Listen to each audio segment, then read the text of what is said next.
Okay, let's do a review of your Schoology learning management system. If you're following along at your computer, the first thing I would like for you to do is to type seaman.schoology.com into your web browser search bar. So that's seaman.schoology.com. Hit enter. Once you get there, the first thing I'd like to recommend, if you haven't already, is to bookmark this page. You'll be coming back to Schoology throughout the school year, so you'd like to have quick access to it without having to type it in every time that you want to get to Schoology. Okay, when you're signing in, notice it asks for either your email or your username. Remember, your school email is your first name, last name, at usd345students.com. Your username would be your PowerSchool username login. You can use either one, whichever you prefer, in order to log into Schoology. After you enter that information, it does prompt you for your password.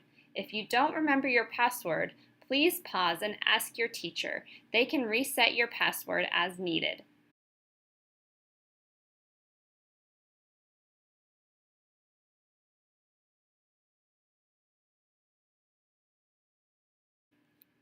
Go ahead and log into Schoology. Once you get there, it pushes you into your home screen, and the first thing you see right in the middle is your recent activity. One thing I'd like to point out that you might not have noticed last year is that you can change what you see under your recent activity feed. Over here, there's a most recent drop-down menu.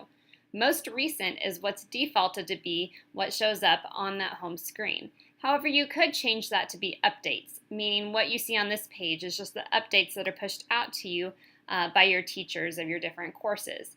Most recent will show you updates, but it will also show you other information that comes from your courses and groups, as well as information or activity from those people that you are connected with. So just keep that in mind, that you could toggle between those two or change those two in order to determine what it is that you first see when you get onto Schoology.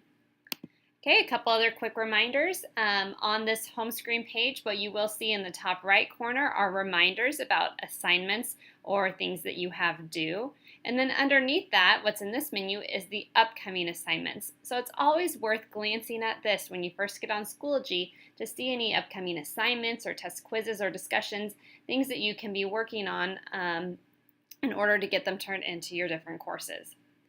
Okay, also you'll notice in this upcoming menu you have a button to go to your calendar.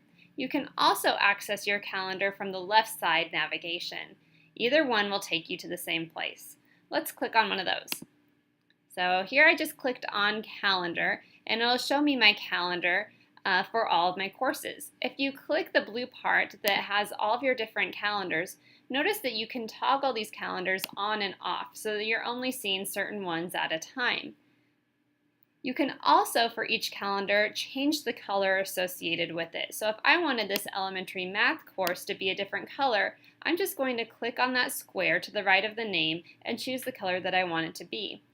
It might be a good choice to change the colors for all of your different courses so it's easier to view them when you're looking at your calendar and to differentiate between what's due for one course versus another.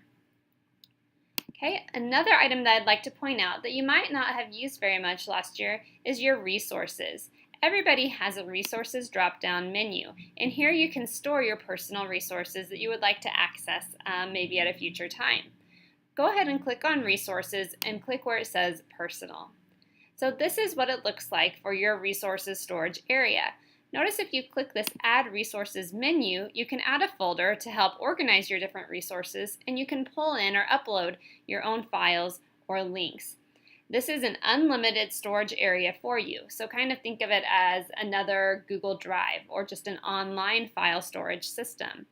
If you ever submit a file or assignment to a course throughout the year, you might want to consider storing it in your resources as well so that you would have access to it in the future. Because once your courses end at the end of a semester, you won't have access to anything that you have submitted to your courses. So storing things in your resources will make sure that you have them throughout the rest of your time with us here at Seaman. Okay, so that's just a quick introduction to some of those pieces within Schoology that you might not have used last year, but you could use in this coming year.